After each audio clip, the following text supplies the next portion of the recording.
ఉదయకాల సమయం మరొక శ్రేష్టమైన సమయమును మనకు అనుగ్రహించిన మన పరలోకపు తండ్రి అయిన దేవునికి నా కృతజ్ఞతాస్తుతులు చెల్లిస్తూ ఉన్నాను. అలాగే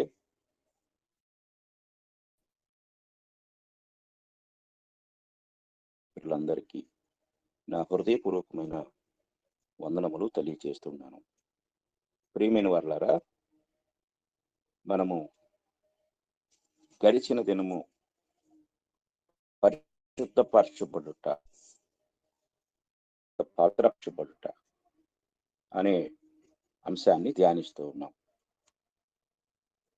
రక్షణలో దేవుడు ఒక పాపికి అనుగ్రహించే అనేక విధానాలను రక్షించుట ద్వారా దేవుడు ఏం చేస్తున్నాడో అనే సంగతులు మనము ధ్యానిస్తూ ఉన్నాం. ఈ పాఠం కంటే ముందుగా నీతిమంతులుగా చేయుట అనే దాని గురించి మనం ధ్యానించాము. ఈరోజు నిన్నటి నుండి కూడా మనము పవిత్ర పడుతూ ఉన్నాం. మరి నిన్నటి దినాన సాంక్టిఫికేషన్ లేక పవిత్రపరచుట అనేది శరీరమైనది కాదు, శరీర క్రియలను మెరుగుపరచడం కాదు అనే విషయం. అలాగే పాప నిర్మూలన కూడా కాదు, పాప స్వభావాన్ని నిర్మూలించడం కాదు అనే సంగతిని కూడా నేను తెలియజేశాను. పవిత్రపరచుట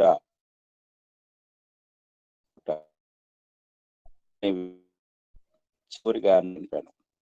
అయితే ఈరోజు 3వ పాయింట్ మనం ధ్యానిద్దాం. ఈ 3వ పాయింట్ ఏమిటంటే, ఇది బాహ్య భక్తి లేదా కపట పరిశుద్ధత కాదు. ఇట్ ఈజ్ నాట్ సాంక్టిమోషనలైజ్నెస్ అనే మాట ఇక్కడ కనపడుతుంది. అంటే ఇది ఈ సాంక్టిమోనియస్నెస్ అనేది ఎలాంటిదంటే ఇది వేషధారణతో కూడింది కనుక కూడిన భక్తి కాదు.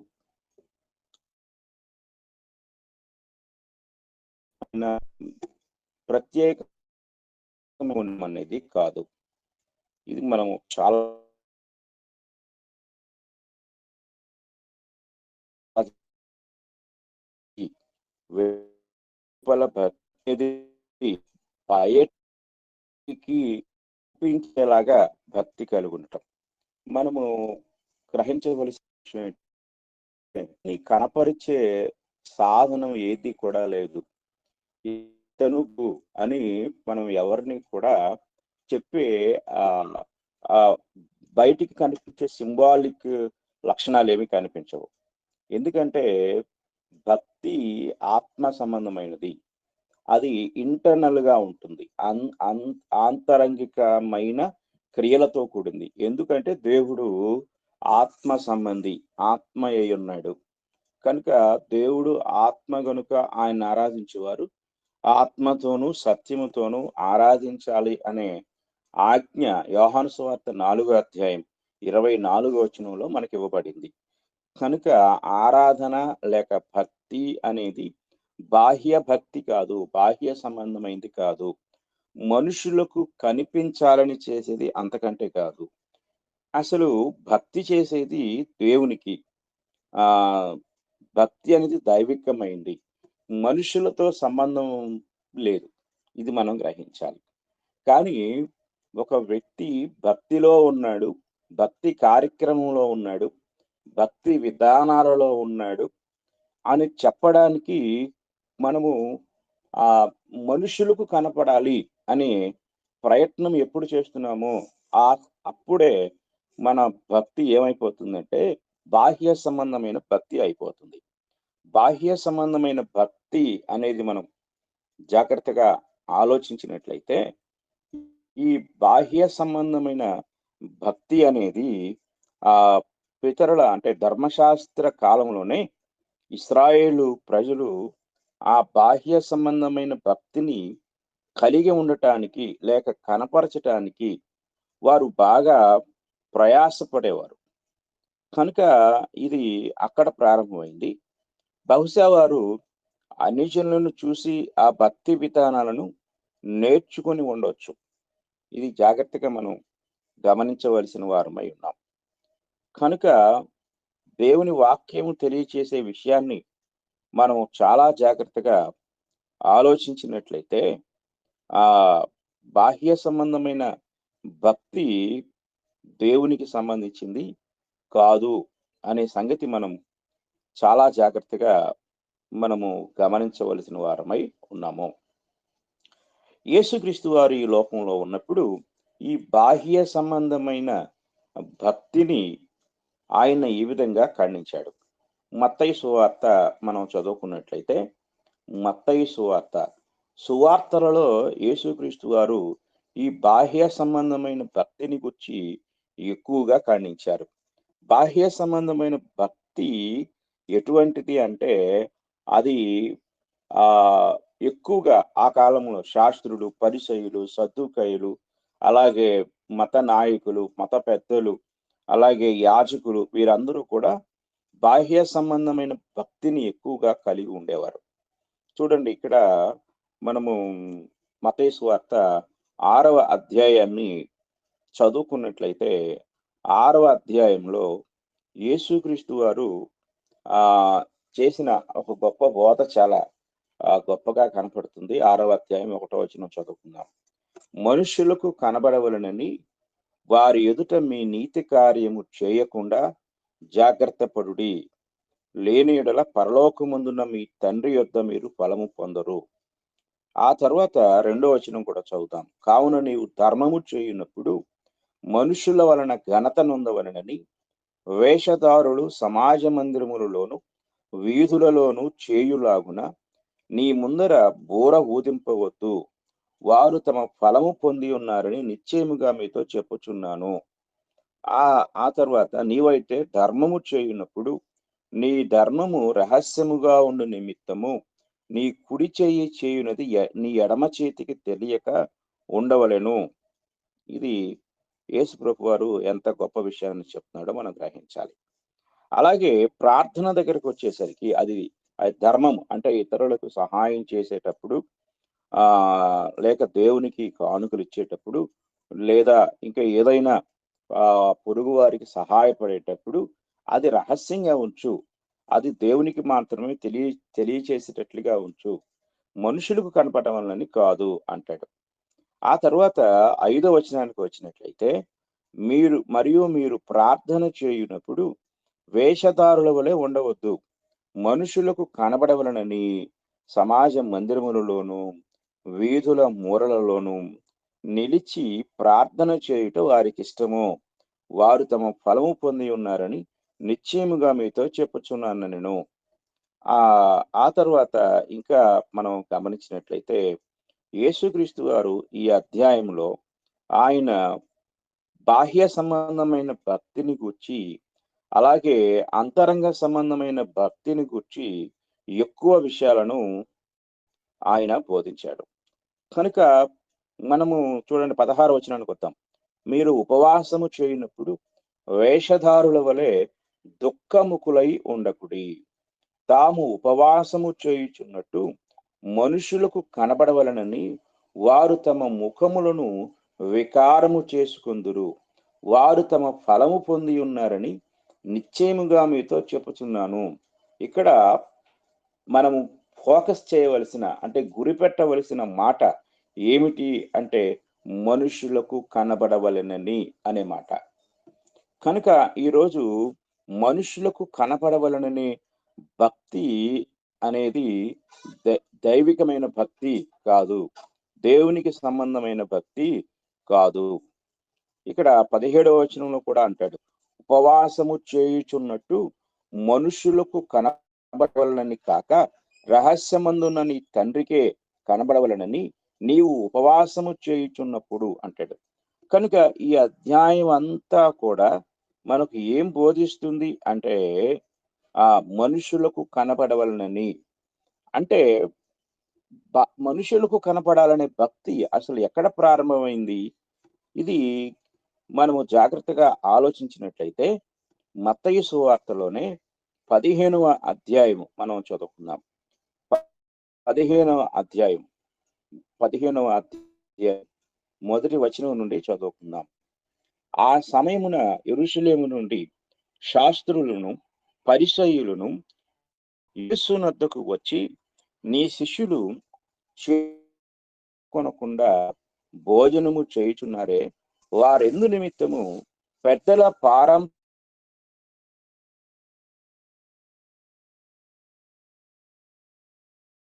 ఆజ్ఞను ఎందుకు అతిక్రమించుచున్నారు? యేసు ప్రభు వారు ఇక్కడ 2 విషయాలను ఆయన ప్రతిపాదిస్తున్నాడు. ఆయన చుట్టూ ఉన్న సమాజము ఏం మాట్లాడుతుందంటే, పెద్దల పారంపర్యాచారము. పారంపర్యాచారము అనేది దాన్ని గురించి మనం ఆలోచించినట్లయితే, ఇది ఒక ట్రెడిషన్, అంటే ఒక సాంప్రదాయం, సాంప్రదాయ సంబంధమైన విధానాలు. ఇక్కడ అంటాడు, why do the disciples transgress the traditions of the elders అంటారు. ట్రెడిషన్స్ అనేవి సాంప్రదాయాలు. ఆయా కాలాల్లో ప్రపంచంలో ఆయా మతాల్లో ఆయా భక్తి విధానాల్లో ఆ మతాన్ని అనుసరించి సాంప్రదాయాలు పుట్టుకొచ్చాయి. సాంప్రదాయానికి దేవుని వాక్యానికి సంబంధం లేదు. ఇది మనం గ్రహించాలి. ఈరోజు చాలా క్రైస్తవులు చాలా మంది చేసే కార్యక్రమాలలో సాంప్రదాయాలే ఉంటాయి. అక్కడ దేవుని ఆజ్ఞ ఉండదు. మీరు ఎవరినైనా మీరు ఎందుకు ఇది చేస్తున్నారు అని అడిగితే వాళ్ళు చెప్పే సమాధానం అంటే, ఇది మా పెద్దలు ఎప్పటి నుండో చేస్తున్నారండి, ఇది మా సంఘం ఎప్పటి చేస్తుందండి, ఇది మా సంఘ ఆచారం అండి, ఇది మా సంఘ సాంప్రదాయం అండి, ఇది మా సంఘ పెద్దలు పెట్టిందండి, ఇది మా మినిస్ట్రీ వాళ్ళు ఏర్పాటు చేసిందండి అంటారు. కానీ టక్కున బైబిల్ తీసి, ఇదిగోండి బైబిల్లో ఉంది, మీరు చూడండి అని ఎవరు కూడా చెప్పరు. ఒకవేళ చెప్తే అది వాక్యానుసారమైనది అయితే అది మనం ఫాలో అవ్వచ్చు ఖచ్చితంగా. కానీ యేసు ప్రభు కాలం నాటికే బాహ్య సంబంధమైన భక్తి విస్తరించిపోయింది. బాహ్య సంబంధమైన విధానాలు విస్తరించిపోయాయి. అక్కడ బాగా ఎక్కువైపోయాయి.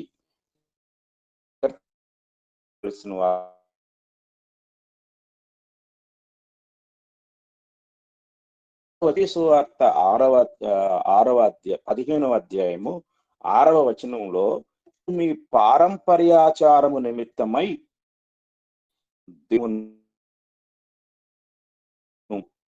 ఇది మనం చాలా జాగ్రత్తగా గ్రహించవలసిన వారమై ఉన్నాము. కనుక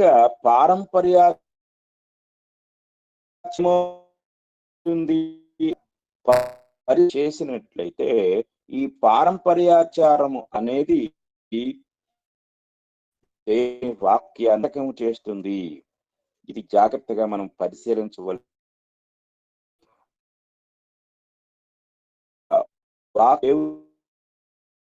అది నిరర్థకం చేస్తుంది, మనం గ్రహించాలి.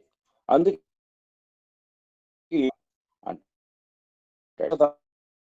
ఏ హిపోక్రటీస్ అంటాడు. హిపోక్రసీ అనేది వేషధారణ. దీని అర్థం ఏమిటంటే, తెర మీద లేక స్టేజ్ మీదకి వెళ్ళి ఒక వ్యక్తి తన పేరు మార్చుకుంటాడు, తన రూపాన్ని మార్చుకుంటాడు, తన వేషాన్ని మార్చుకుంటాడు. అతను వేషాన్ని తీస్తే తప్ప ఫలానా వ్యక్తి అని గుర్తుపట్టలేం. అలాగా వేషాన్ని వేసుకుని అక్కడ నటించే విధానం ఉంటుంది. దానినే హిపోక్రసీ అంటారు. ఇక్కడ హిపోక్రైట్స్ అని యేసుక్రీస్తు వారు వారిని సంబోధిస్తూ గద్దిస్తూ ఉన్నాడు. ఈ ప్రజలు తమ పెదవులతో నన్ను గణపరుచుదురు గాని వారి హృదయము నాకు దూరముగా ఉన్నది. మనుష్యులు కల్పించిన పద్ధతులు దైవోపదేశములని బోధించుచు వారు నన్ను వ్యర్థముగా ఆరాధించుచున్నారు అని యెషయా మిమ్మును గూర్చి ప్రవచించిన మాట సరియే అని వారితో చెప్పి అంటున్నాడు. ఎప్పుడో యెషయా వారిని గూర్చి ప్రవచించాడు. యెషయా ప్రవక్త చెప్పిన ప్రవచనము ప్రకారమే వీళ్ళు కూడా ఇప్పుడు మనుషులు కల్పించిన పద్ధతులను దైవోపదేశములు అని బోధిస్తూ ఉన్నారు. ఈనాడు క్రైస్తవ్యానికి ప్రామాణికం ఏమిటి అంటే, అపోస్తలుల కార్యముల గ్రంథము దగ్గర నుండి ప్రకటన గ్రంథం వరకు కూడా మరి అపోస్తలులు ఏదైతే బోధించారో ఆ బోధలో ఉన్న విషయాలు మనకు ప్రామాణికంగా ఇవ్వబడ్డాయి. ఈరోజు మన ఆరాధన లేక మనం చేసే కార్యక్రమాలు, మనం చేసే భక్తి విధానాలు, లేక పండుగలు, లేక ఆచారాలు, లేక సాంప్రదాయాలు, ఇవన్నీ కూడా మనము అపోస్తల కార్యం దగ్గర నుండి ప్రకటన గ్రంథం వరకు ఎక్కడైనా ఉన్నాయో మనం చూడాలి. ఇది చాలా ప్రాముఖ్యమైనది. ఈ రోజు క్రైస్తవ్యం ఆచరించే ఆచారాలు అపోస్తలులు బోధించారా? అపోస్తలులు ఆచరించారా? అపోస్తలులు అలాగ చేశారా? ఇది చాలా ప్రాముఖ్యమైనది. కనుక దేవుని యొక్క వాక్యాన్ని మనం జాగ్రత్తగా గమనించినట్లయితే అపోస్తలులు ప్రకటించని దానిని, అంటే అపోస్తలుల కార్యము దగ్గర నుండి ప్రకటన గ్రంథం వరకు ఏదైతే ఉందో అది అపోస్తలులు బోధించింది, అపోస్తలులకు ప్రభువు అప్పగించింది, అపోస్తలులు ప్రకటించని దానిని, అపోస్తలులు బోధించని దానిని, ఒకవేళ అపోస్తలులు ఆచరించని దానిని ఎవరైతే ఆచరిస్తూ ఉంటారో వారందరూ కూడా శాపగ్రస్తులు అవుతున్నారు. చాలా జాగ్రత్తగా మనం గమనించాలి. ఇక్కడ పౌలు గారు చెప్తూ ఉన్నాడు. గలతీ పత్రిక 1వ అధ్యాయం 8వ వచనాన్ని మనం చదువుకుందాం. గలతీ పత్రిక 1వ అధ్యాయం 8వ వచనాన్ని మనం చూస్తే, మేము మీకు ప్రకటించిన సువార్త గాక మరి యొక్క సువార్తను మేమైనను పరలోకము నుండి వచ్చిన ఒక దూత అయినను మీకు ప్రకటించిన ఎడల అతడు శాపగ్రస్తుడవును గాక. బోధించేవాడు శాపగ్రస్తుడవుతున్నాడు, ఆచరించేవాడు కూడా శాపగ్రస్తుడవుతూ ఉన్నాడు. చాలా జాగ్రత్తగా గ్రహించాలి. ప్రియమైన వారులారా, నిన్నటి దినాన క్రైస్తవ్యంలో ఒక పెద్ద పాపము ప్రారంభమైంది. అంటే ఎప్పుడో ప్రారంభమైంది. అది యాష్ వెన్స్డే, అంటే భస్మ బుధవారము. ఈ భస్మ బుధవారము నుండి, అంటే నిన్నటి దినాన ప్రారంభమైన ఇది ఈరోజు రంజాన్ ప్రారంభం అవుతుంది. ఒకవైపు రంజాన్కి సంబంధించిన మరి ముస్లిం సహోదరులు వారి విధానాల్లో ఉపవాసమును ఆచరిస్తూ ఉంటారు వారు. అలాగే మరి నిన్నటి దినాన క్రైస్తవ్యములో ప్రారంభమైన ఈ యొక్క లెంట్ డేస్, వాళ్ళేమో ఆ రంజాన్ ఉపవాస దినాలు, పవిత్ర దినాలు అని వాళ్ళు నమ్ముతారు. అలాగే మరి నిన్నటి దినాన ప్రారంభమైన ఈ యొక్క ఉపవాస దినాలు లేక లెంట్ డేస్ అనేవి క్రైస్తవ్యంలో ప్రారంభమయ్యాయి. వారికి మనకు ఏ తేడా కూడా లేదు.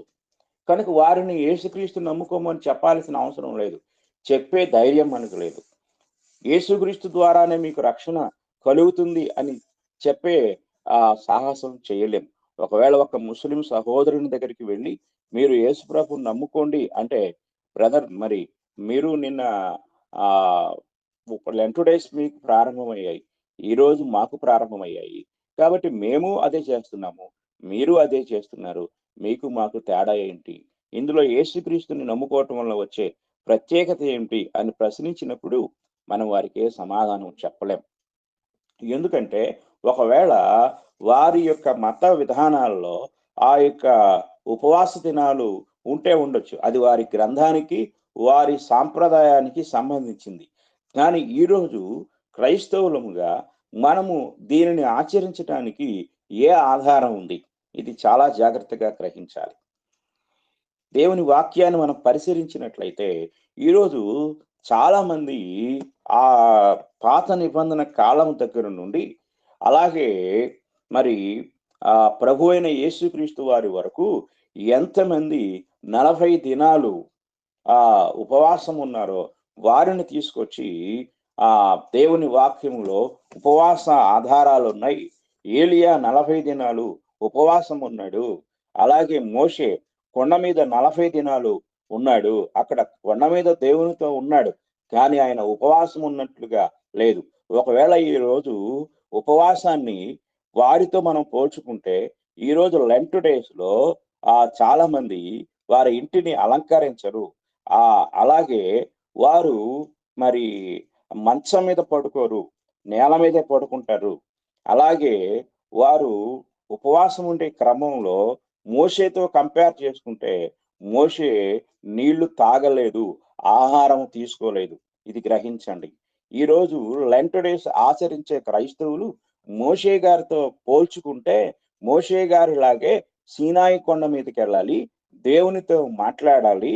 అక్కడ మోషే గారిలాగే అన్నపానాలు ముట్టుకోకుండా ఉండాలి. మరి ఈరోజు ఎంతమంది క్రైస్తవులు 40 రోజులు కఠినముగా నీరు త్రాగకుండా ఉపవాసం ఉంటున్నారు? ఆలోచించండి. ఇది చాలా జాగ్రత్తగా గ్రహించాలి. ఆహారం తినకుండా ఉపవాసం ఉంటున్నారు. ఉపవాసము అన్న మాటకి అర్థం ఏంటంటే ఆహారాన్ని త్యజించుట అని అర్థం. మీరు తెలుగు డిక్షనరీలో ఎక్కడైనా చూడండి. ఆహారాన్ని నిరాకరించటం. ఈరోజు చాలా మంది వాటర్ ఫాస్టింగ్ అంటున్నారు. మరికొంతమంది ఫ్రూట్ అది అది జ్యూస్ ఫాస్టింగ్ అంటున్నారు. అంటే పళ్ళ రసాలు తాగుతూ ఉపవాసం ఉండటం అంటున్నారు. అలాగే మరికొంతమంది హాఫ్ మీల్ అంటున్నారు. అంటే సగం భోజనం చేసి ఉపవాసం ఉండటం అంటున్నారు. ఇవన్నీ బైబిల్‌లో ఎక్కడున్నాయి? మీరు ఆలోచించండి. బైబిల్ ఎక్కడైనా సరే ఉపవాసాన్ని ఇన్ని విధాలుగా విభేదించిందా? లేక భాగించిందా? వాటర్ ఫాస్టింగ్ అని, జ్యూస్ ఫాస్టింగ్ అని, హాఫ్ మీల్ ఫాస్టింగ్ అని మాటలు బైబిల్‌లో ఉన్నాయా? మీరు ఆలోచించాలి. కనుక ప్రియమైన వారలారా, భక్తి సాంప్రదాయాన్ని తీసుకురాకూడదు. భక్తి బాహ్యమైనది కాదు. భక్తి ఆత్మ సంబంధమైనది. ఇది చాలా జాగ్రత్తగా గ్రహించాలి. ఈరోజు అన్యులు విభూది ధరిస్తున్నారు. మనం హైందవ సాంప్రదాయంలో విభూతి ధారణ అనేది ఒక ప్రత్యేకమైన నియమాన్ని కలిగి ఉంది. మరి మనము కూడా విభూది రాసుకుంటున్నాం. బూడిద రాసుకుంటున్నాం. ఇది ఎక్కడ ఉంది? చాలా జాగ్రత్తగా గ్రహించాలి. హైందవ మతంలో బూడిద రాసుకోవటం అనే ఒక భక్తిలో బూడిద రాసుకోవటం అనే ఒక విధానం ఉంది. మీరు క్రొత్త నిబంధనలో ఎక్కడైనా అపోస్తలులు బూడిద రాసుకున్నారా? అపోస్తలులు బూడిద బుధవారం చేశారా? ఎక్కడుంది ఇది? ఆలోచించండి. కనుక కలిపి చెరిపెడు బోధ క్రైస్తవ్యానికి ఒక చెదలు లాంటిది. చెదలు ఎంత బలమైన చెక్కనైనా తినేస్తది. బలమైన గోడనైనా తినేస్తది. అలాగే ఈరోజు క్రైస్తవ్యాన్ని తినేసే ఒక చెదలు ట్రెడిషన్స్, సాంప్రదాయాలు. ఈ సాంప్రదాయాలు రోమన్ క్యాథలిక్ అనే ఒక సంస్థ క్రీస్తు శకము అనగా క్రీస్తు ప్రభు ఈ భూమి మీద జన్మించిన తర్వాత ఆయన యొక్క అంటే ఈ లోకంలోనికి ఆయన ప్రవేశించిన తర్వాత ప్రారంభమైన క్రీస్తు శకము 7వ శతాబ్దంలో సాంప్రదాయాలు ప్రారంభమైనవి. ఈ సాంప్రదాయాలన్నీ రోమన్ క్యాథలిక్ సంస్థలు అవి పుట్టాయి. రోమన్ క్యాథలిక్ ఎక్కడి నుంచి వచ్చాయి అంటే ఆ పేరులోనే ఏముంది? రోమన్ అనే ఉంది. రోమన్ అంటే రోమియులకు సంబంధించిన భక్తి. రోమియులు ఈ భక్తి ఆచారాలన్నింటినీ వాళ్ళు ఆచరించేవారు. మీరు గూగుల్లోకి వెళ్ళి రోమన్ మతానికి సంబంధించిన సాంప్రదాయాలను తెలియచేయమని టైప్ చేయండి. రోమా సాంప్రదాయాలు మొత్తం గూగుల్లో బయటకు వస్తాయి.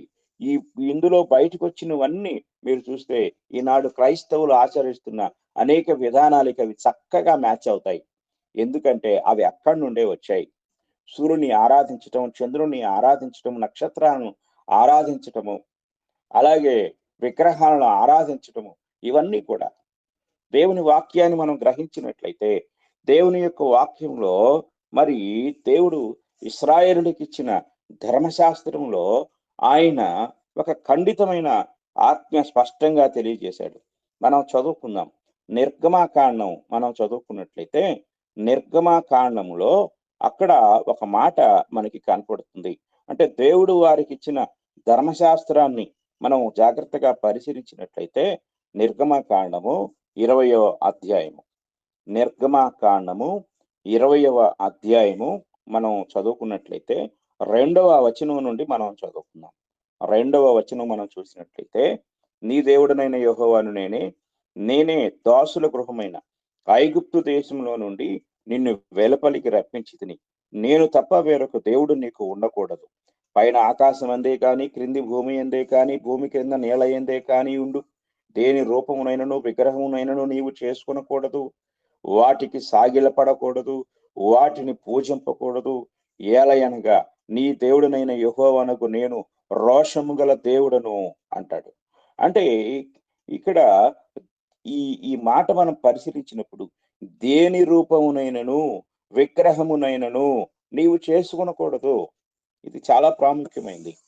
దేని రూపాన్ని, విగ్రహాన్ని నీవు చేసుకొనకూడదు. ఇది చాలా జాగ్రత్తగా గ్రహించాలి. చాలా మంది అంటూ ఉంటారు, ఇది పాత నిబంధనలో ఇశ్రాయేలుకు చెప్పింది కదండీ! అది మనకు సంబంధం లేదు కదా!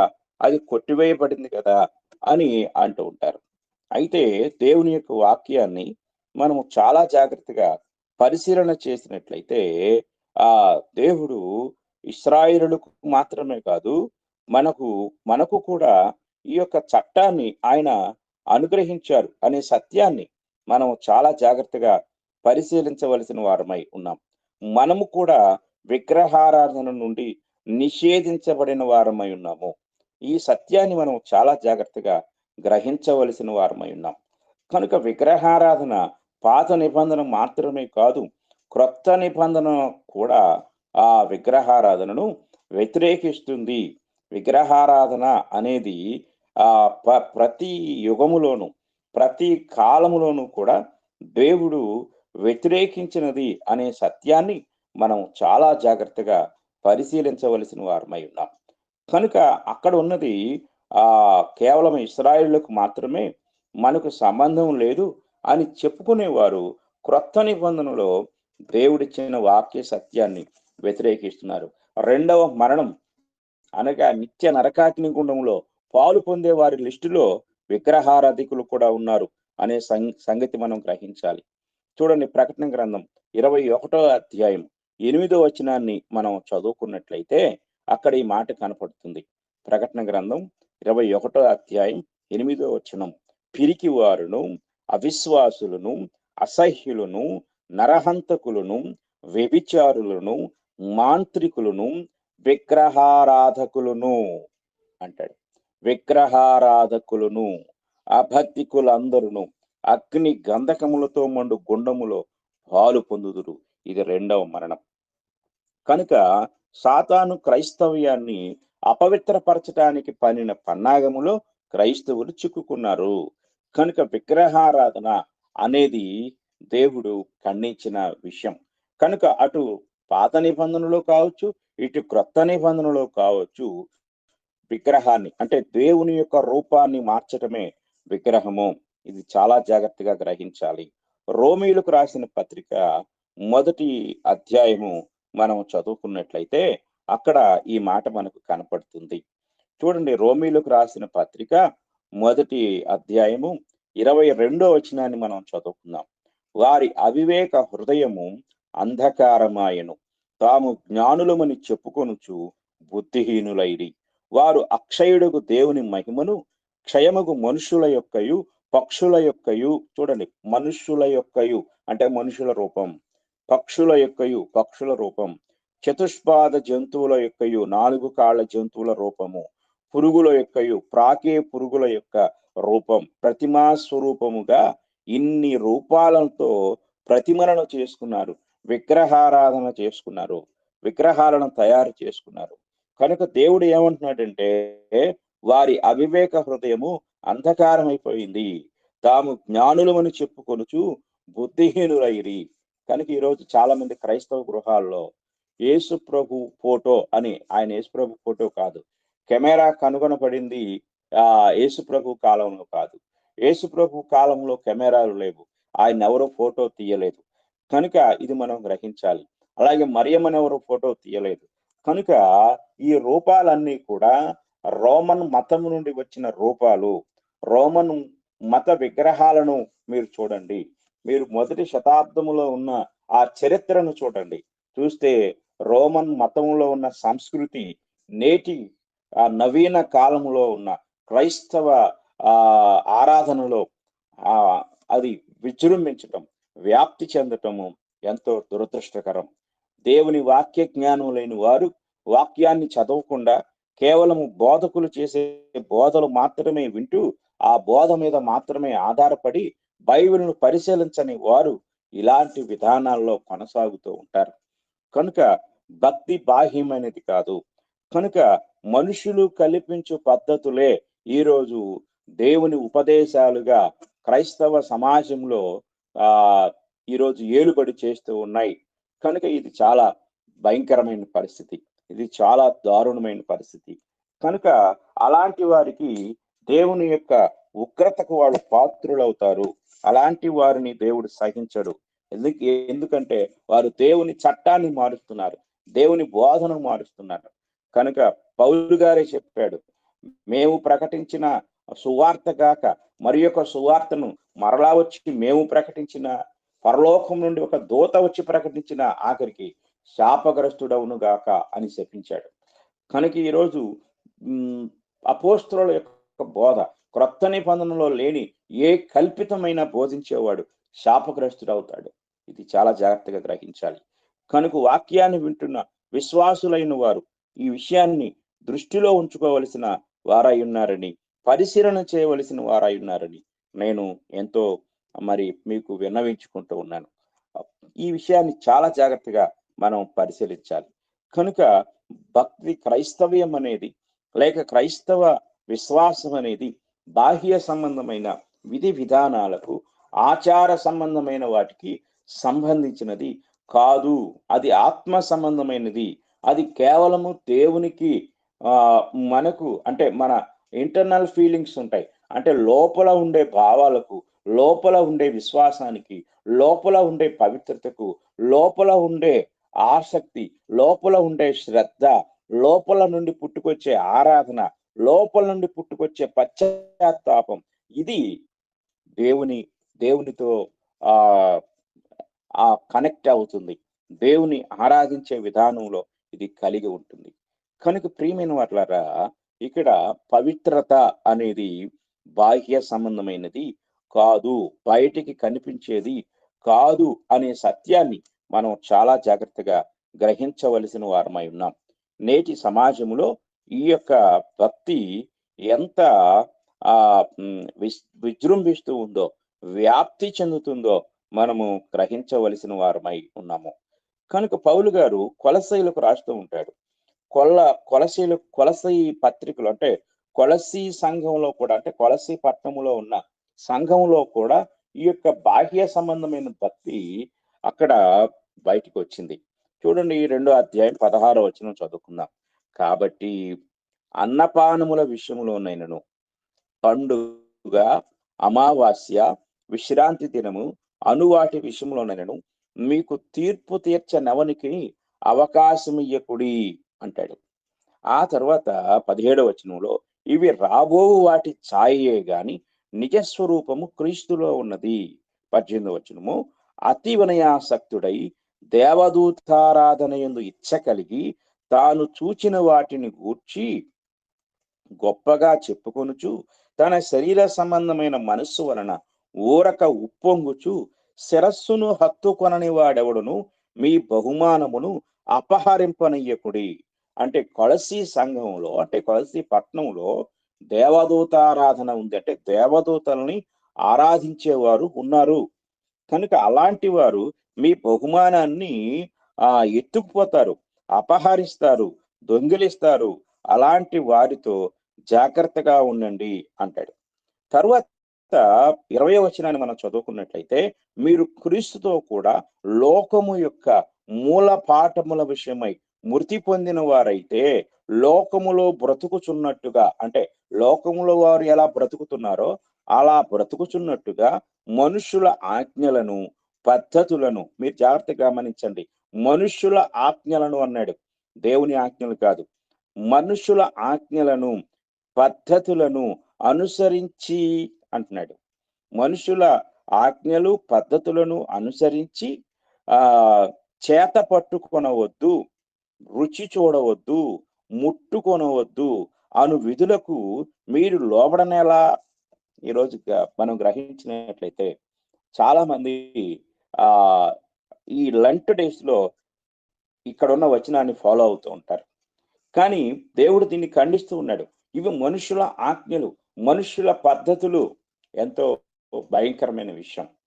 కనుక ఈరోజు చాలా మంది స్త్రీలను మనం చూస్తే అలంకరించుకోకూడదు, లేదా కనీసం తలలో పూలు కూడా పెట్టుకోకూడదు. ఇంకా ఇంటిని శుభ్రం చేయకూడదు. అలాగే మంచం మీద పడుకోకూడదు. అలాగే తన భర్త ప్రక్కన పడుకోకూడదు. కిందే పడుకోవాలి. నేల మీద పడుకోవాలి. చాపేసుకొని పడుకోవాలి. అలాగే ఇంకా ఇంట్లోనికి ఎలాంటి మాంసాహారము తీసుకురాకూడదు. ఇవన్నీ ఎక్కడి నుంచొచ్చాయి? మీరు ఆలోచించండి. ఇవన్నీ ఎక్కడి నుంచొచ్చాయి? ఇవన్నీ ఎవరు ఆచరిస్తారు? అన్య మతస్థులు ఆచరించే పద్ధతులివి. అన్యులు దీక్ష చేసేటప్పుడు, మాలాధారణ చేసేటప్పుడు అనుసరించే పద్ధతులు. అపోస్తలులు ఎక్కడైనా దీనిని ఆచరించారా? బోధించారా? క్రొత్త నిబంధనలో ఉన్న సంఘము, విశ్వాసులు దీనిని ఆచరించారా? బోధించారా? అసలు లెంట్ అనే మాట బైబిల్‌లో ఉందా? బూడిద బుధవారం అనేది బైబిల్‌లో ఉందా?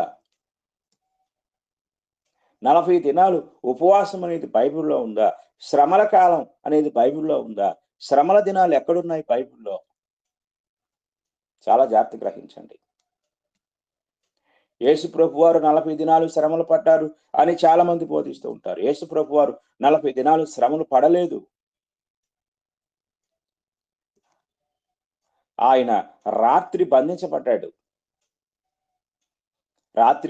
రాత్రి భోజనం అయిపోయిన తర్వాత, పస్కా విందు అయిపోయిన తర్వాత గెత్సెమని తోటలో ఆయన తన శిష్యులతో పాటు ప్రార్థిస్తూ ఉండగానే, మీరు చూడండి మత్తయి సువార్త 26వ అధ్యాయము చక్కగా మీకు వివరిస్తుంది. తన శిష్యులతో ఆయన భోజనం చేసిన తర్వాత గెత్సెమని తోటకి వెళ్తాడు. అక్కడ యూద ఆయన్ని ముద్దు పెట్టుకుని అప్పగిస్తాడు. ఆయన్ని బంధించి ఆ రాత్రంతా హేరోదు దగ్గరికి, పిలాతు దగ్గరికి తీర్పుల కోసం తిప్పుతారు. ఆ రాత్రంతా నిద్రలేదు. ఆయన కొడాలతో కొడతారు. ఆ రాత్రి తీర్పులంతా అయిపోయిన తర్వాత ఆ రాత్రే ఆయనకు శిక్ష ఖరారు చేయబడుతుంది. తెల్లవారి 9 గంటల ఇంచుమించు 9, 10 గంటల ప్రాంతంలో ఆయనను సిలువకు తీసుకెళ్లిపోయారు. అంటే 24 గంటలు టైం కూడా పట్టలేదు. ఏ నేరస్తుడు కూడా కనీస విచారణ లేకుండా, రిమాండ్ కూడా వెళ్లకుండా, కోర్టుకు వెళ్లకుండా కఠినంగా అప్పటికప్పుడే ఎమర్జెన్సీగా తీర్పు ప్రకటించిన విధానం ఏ దేశ చరిత్రలో కూడా లేదు. కానీ యూదులు చేశారు. రోమీయులు చేశారు. రాత్రి బంధించి తెల్లారేసరికి ఆయనకు మరణశిక్ష విధించి 9 గంటలు 10 గంటలకల్లా ఆయన్ను గొల్గొతాకు తీసుకువెళ్ళిపోయి ఆయనకు సిలువ వేసేశారు. ఎక్కడ యేసుక్రీస్తు వారు 40 దినాలు శ్రమలు పడ్డాడు. ఎంత అబద్ధాన్ని నమ్ముతున్నాము, ఎంత అబద్ధాన్ని ఆచరిస్తున్నాము ఆలోచించండి. ఇక్కడ వీళ్ళు కూడా అదే చేస్తున్నారు. కొలస్సీలు కూడా ఇదే చేస్తున్నారు. చాలా జాగ్రత్తగా మనం గమనించాలి. 23వ వచనము, అట్టివి స్వేచ్ఛారాధన విషయములోను, వినయ విషయములోను, దేహ శిక్ష విషయములోను జ్ఞాన రూపకమైనవని ఎంచబడుచున్నవే గాని శరీరేచ్ఛా నిగ్రహ విషయంలో ఏ మాత్రమును ఎన్నిక చేయదగినవి కావు. చూడండి, ఇక్కడ ఆ భక్తిలో ఒకటి శరీరేచ్ఛా నిగ్రహం, శరీరాన్ని నిగ్రహించుకోవడం, ఆహారాన్ని నిగ్రహించుకోవడం. నాన్ వెజ్ తినాలని ఉంటుంది కానీ నిగ్రహించుకోవటం, అలంకరించుకోవాలని ఉంటుంది నిగ్రహించుకోవటం. ఇవన్నీ ఏంటి? శరీరేచ్ఛా నిగ్రహం. దేహాన్ని శిక్షించుకోవటం. దేహం ఆకలి అంటుంది, దాన్ని శిక్షించడం. నీరసించిన అలాగే. కారణం ఏంటంటే భక్తి అనేది న్యాయబద్ధమైన విశ్వాస క్రమంలో జరగాలి కానీ భక్తి అనేది మూఢత్వంతో కూడిన విశ్వాసంలో వెళ్ళకూడదు. మూఢత్వం చాలా జాగ్రత్తగా గ్రహించాలి. నాకు తెలిసిన ఒక సహోదరి, ఆమె కొద్ది సంవత్సరాలుగా మంచంలోనే ఉంది. ఎందుకు అని అంటే ఆమె విన్న బోధ, మందులు వేసుకోకూడదు, ఆసుపత్రికి వెళ్ళకూడదు, దేవుడే స్వస్థపరుస్తాడు, నువ్వు టాబ్లెట్లు వేసుకుంటే నీకు దేవుని పైన నమ్మకం ఎక్కడుంది? అదే విశ్వాసం, అసలైన విశ్వాసం, అసలైన భక్తి అనే అబద్ధ బోధ విని చాలా చాలా వయసులో అంటే ఒక 50 55 సంవత్సరాల వయసులో ఉన్న ఆమె ఒక చిన్నపాటి బలహీనత అలాగే తన శరీరంలో పెంచుకుని ఆఖరికి ఇప్పుడు మంచంలో ఉండి ఇప్పటికీ కూడా దాన్ని నమ్ముతూ హాస్పిటల్కి వెళ్లకుండా ఉంది. ఆమె ఎప్పుడు చనిపోతుందో కూడా తెలియదు. ఇది ఏంటి? మూఢభక్తి, వాక్య విరుద్ధమైన భక్తి. నేటి క్రైస్తవ సమాజంలో ఇంకను వాక్య విరుద్ధమైన మూఢభక్తి చలామణి అవుతూ ఇదే అసలైన భక్తి అనుకుంటున్నారు. బాహ్యంగా కనిపించే భక్తి, ఒక రకమైన బట్టలు వేసుకోవటం, పురుషులైతే గడ్డం పెంచుకోవటం, జుట్టు విరబోసుకోవటం, జుట్టు పెంచుకోవటం, చన్నీటితో స్నానం చేయటం, వేడి నీళ్ళు స్నానం చేయకూడదు, బయటికి వెళ్ళి ఎక్కడ భోజనం చేయకూడదు, ఇంటిలోనే. ఇవన్నీ ఏంటి? స్వేచ్ఛారాధన. ఇది దేహశిక్ష. కర్మేలు పర్వతం దగ్గర ఇశ్రాయేలు ప్రవక్త అయిన ఏలియాకు బయలుదేవత ప్రవక్తలకు జరిగిన డిబేట్, ఒక పోరాటం లాంటిది. ఆ పోరాటంలో వారు తమ యొక్క దేవత బయలుని పిలుస్తూ ఉన్నారు అక్కడున్న ఎద్దు మాంసాన్ని దహించడానికి. ఉదయం మొదలుకొని అస్తమయం వరకు వాళ్ళు బయలా దిగిరమని కేకలేశారు, అరిచారు, కత్తులతో తమ దేహాన్ని కోసుకున్నారు, శరీరాన్ని బాధించుకున్నారు. ఇదంతా ఏమిటి? దేహ శిక్ష. దేహాన్ని శిక్షించుకోవటం ద్వారా దైవాన్ని ప్రత్యక్షపరుచుకోవటం అనే మూఢనమ్మకం. ఇది అన్య మతాల్లో ఉంటుంది. వారి మత ఆ విధానం అది. దేహం మనం కనపరుస్తాము. దేహాన్ని శిక్షించడం ద్వారా, దాన్ని పస్తుంచడం ద్వారా, దానికి ఎటువంటి సౌకర్యాన్ని నిషేధించడం ద్వారా దేవుడు భక్తునికి ప్రసన్నమవుతాడు అనే ఒక అబద్ధ బోధ, అన్య బోధ ఈనాడు క్రైస్తవ్యంలో చెలరేగుతూ, అది ఒక లిమిటెడ్ టైం, అంటే పరిమితమైన కాలపు భక్తికి కేటాయించబడింది. ప్రియమైన వాళ్ళారా, భక్తి అనేది ఏనాడు నీవు రక్షించబడ్డావో నీ ఊపిరి పోయేంత వరకు నిరంతరం కలిగి ఉండేది భక్తి. భక్తి 40 రోజులు చేసేది కాదు, 15 రోజులు చేసేది కాదు. కనుక ఇవన్నీ అన్య సాంప్రదాయాలు. కనుక బాహ్య సంబంధమైన భక్తి ఇది, అంతరంగ సంబంధమైన భక్తి కాదు. అట్టి వారు శాపగ్రస్తులు అవుతారు. వారు దేవుని వాక్యాన్ని వ్యతిరేకిస్తూ దేవునితో పోరాడుతున్నారు. దేవుని వాక్యాన్ని వారు నిరర్థకం చేయడానికి ప్రయత్నిస్తున్నారు. కనుక భక్తి అనేది బాహ్య సంబంధమైంది కాదు, అది అంతరంగ సంబంధమైంది, అది ఆత్మ సంబంధమైంది, అది బయటికి కనిపించేది కాదు అనే సత్యాన్ని మనము ఎంతో జాగ్రత్తగా గ్రహించవలసిన వారమై ఉన్నాము. కనుక మనము ఆ భక్తిని గూర్చి ఒక సరియైన అవగాహన, సరియైన గ్రహింపు కలిగి ఉండకపోతే, ఏ భక్తి దేవునితో మనల్ని మమేకం చేస్తుందో, ఐక్యపరుస్తుందో, ఆ భక్తి అనేది వారి యొక్క ఎవరైతే ఆచరిస్తున్నారో వారి జీవితాల్లో అది మూఢభక్తిగా, దైవ వాక్యానికి విరుద్ధమైన భక్తిగా కనపడుతుంది. ఒకసారి మనం యెషయా గ్రంథం 58వ అధ్యాయాన్ని ఒకసారి మనం చదువుకుందాం. యెషయా గ్రంథం 58వ అధ్యాయము మనం చూస్తే, ఈ అధ్యాయానికి ఇంకొక పేరుంది, ఉపవాస అధ్యాయం అని కొందరు బైబిల్ పండితులు దీనికి పేరు పెట్టారు. ఎందుకంటే ఇశ్రాయేలీలు ఉపవాసం ఉంటారంట. అలాగా ఉపవాసం ఉండే విధానాన్ని వాళ్ళు ఇక్కడ దేవునికి విన్నవించుకుంటున్నారు. 58వ అధ్యాయం 3వ వచనం చదువుకుందాం. మేము ఉపవాసం ఉండగా నీవెందుకు చూడవు? మేము మా ప్రాణములను ఆయాసపరుచుకునగా నీవెందుకు లక్ష్య పెట్టవు? వారు ఉపవాసం ఉంటున్నారంట, ప్రాణాలని ఆయాసపరుచుకుంటున్నారంట, అయినా దేవుడు లక్ష్య పెట్టడం లేదంట. ఎందుకంటే వారి ఉపవాసము బాహ్య సంబంధమైంది అయిపోయింది. అందుకు ప్రభు అంటున్నాడు అని అందురు, మీ ఉపవాస దినమున మీరు మీ వ్యాపారము చేయుదురు. ఒకవేళ యెషయా గ్రంథంలో ఉన్న ఉపవాసాన్ని, దేవుడు ఉపవాసం ఉన్నాడు కాబట్టి దీన్ని తీసుకుంటే మనం అందరము ఉద్యోగాలు, వ్యాపారాలు అన్ని మానేయాలి. వ్యాపారం చేయకూడదు. మీ పనివారి చేత కఠినమైన పని చేయించుదురు. ఒకవేళ క్రైస్తవుల గృహాలలో పని మనుషులుంటే వారి చేత పని చేయించకూడదు, కఠినమైన పనులు చేయించకూడదు. మీరు కలహపడుచు, వివాదము చేయుచు, అన్యాయముగా గుద్దులాడుచు ఉపవాసముందురు. మీరు కలహపడుచు, కనుక చాలా గృహాలలో కలహం ఉంటుంది, వివాదం ఉంటుంది. ఒకవైపు ఉపవాసం ఉంటూనే ఉంటారు, ఒకవైపు గొడవలు చేస్తూనే ఉంటారు, ఒకవైపు కొట్లాటలు జరుగుతూనే ఉంటాయి. అట్టి ఉపవాసము నాకు అనుకూలమా? మనుషుడు తన ప్రాణమును బాధపరచుకొనవలసిన దినము అట్టిదేనా? చూడండి, యూదుల ఉపవాస దినం ఎలా ఉంటుందంటే, వాళ్ళు గోనె పట్ట కట్టుకుంటారు, బూడిద కూడా పరుచుకుంటారు.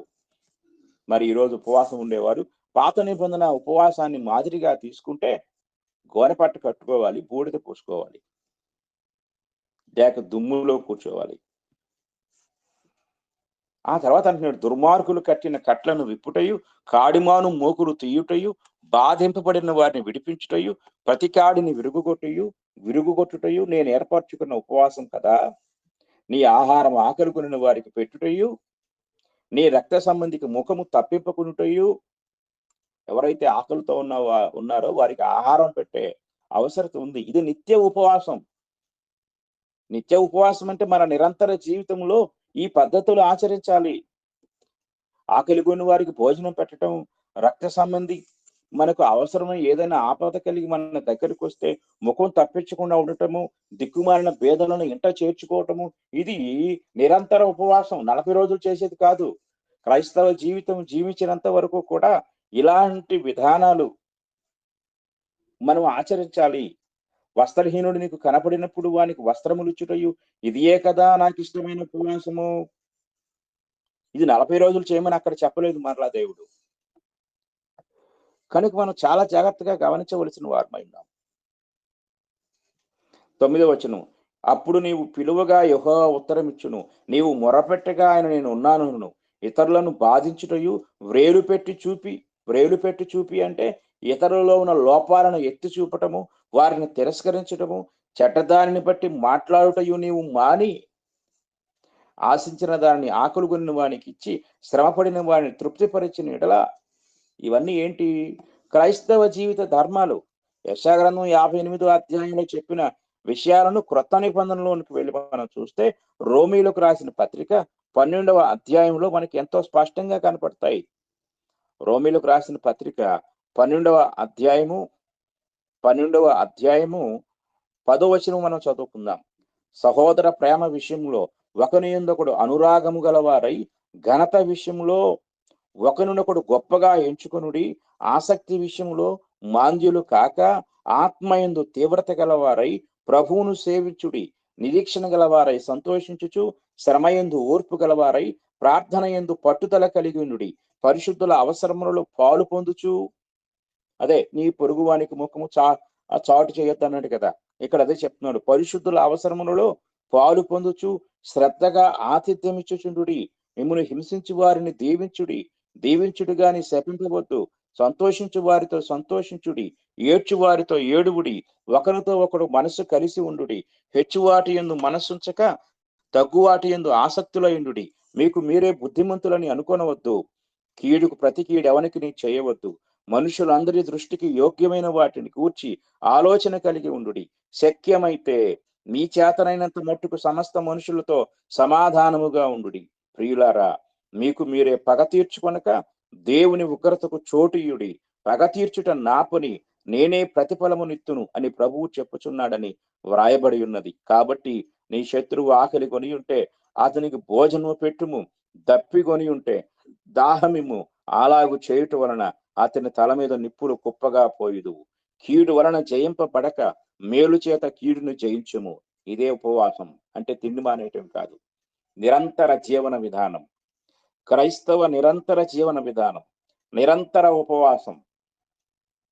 కనుక క్రైస్తవ్యం అనేది అది బాహ్య సంబంధమైన భక్తి కాదు, అంతరంగ సంబంధమైనది, ఆచరణ యోగ్యమైనది, నీతియుక్తమైనది, పరిశుద్ధమైనది, ప్రేమతో కూడినది, క్రియలతో సమాజాన్ని దేవుని వైపు ఆకర్షించగలిగేది, కుటుంబాన్ని దేవుని యొద్దకు మార్చగలిగేది. అంతేగాని శరీరాన్ని హింసించుకొని, శరీరాన్ని పస్తులుంచి, శరీరాన్ని బాధించి, శరీరాన్ని ఏదోదో చేసేసి ఇలాగ ఉండేది కాదు. ఓ సహోదరి, ఏంటమ్మా నీరసంగా ఉన్నావు? మొఖమంతా పీక్కుపోయిందంటే, ఉపవాస దినం కదా అన్నయ్య. ఉపవాసం ఉన్నాను అన్నయ్య. అంటే నువ్వు ఉపవాసం ఉన్న సంగతి ఎవరికి తెలియాలి?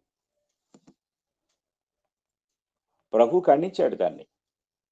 అసలు భక్తి బాహ్య సంబంధమైనది కానే కాదు. ఇది మనం గుర్తించాలి. కనుక ప్రియమైన వారలారా, భక్తి అనేది బాహ్య భక్తి కాదు, వేషధారణతో కూడింది కాదు అనే సత్యాన్ని ఈరోజు మనం నేర్చుకుంటున్నాం. కనుక మరి తదుపరి పాయింట్‌ని మనము దేవుని వాక్యము నుండి మరి రేపటి దినము ధ్యానిద్దాము. ఇంతవరకు శ్రద్ధతో విన్న మీ అందరికీ కూడా నా హృదయపూర్వక వందనములు తెలియజేస్తూ ఈ మాటలు ముగిస్తూ ఉన్నాను. అందరికీ వందనాలు.